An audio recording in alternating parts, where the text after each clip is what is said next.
যিনি পরস্ত্রীকে মাতৃসম, পরের জিনিসকে অস্তরসম এবং সকল প্রাণীকে আত্মাসম বিবেচনা করেন, তিনি প্রকৃতি পণ্ডিত। অর্থাৎ মানুষ সামাজিক প্রাণী। সমাজে বাস করতে গেলে তাকে কিছু সামাজিক রীতি মেনে চলতে হয়। কামনায় বশীভূত হয়ে পরস্ত্রীর প্রতি আকৃষ্ট হওয়া ব্যভিচারের অঙ্গভূত। এই আকর্ষণ অত্যন্ত গর্হিত অপরাধ।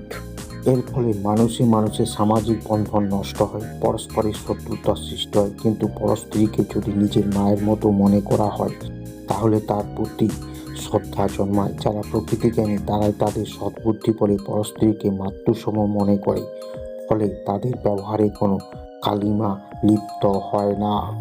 পরের জিনিসের প্রতি লোভ করা অত্যন্ত অন্যায়। লোভ মানুষের পরম শত্রু। লোভী মানুষের পতন অনিবার্য।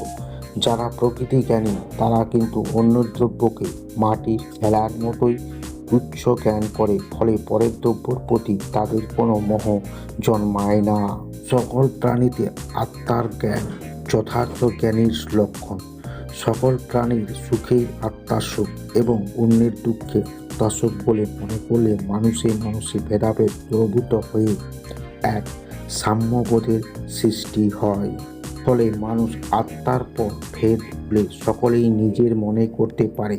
এই সাম্যবোধ মানুষকে অনেক ঊর্ধ্বে উন্নতি করে। প্রকৃতি জ্ঞানের মাধ্যমে এই সাম্যবোধ থাকায় সে দুঃখ শোক হুম্যমান না হয়ে সদাই আনন্দ সাগরে মগ্ন থাকে।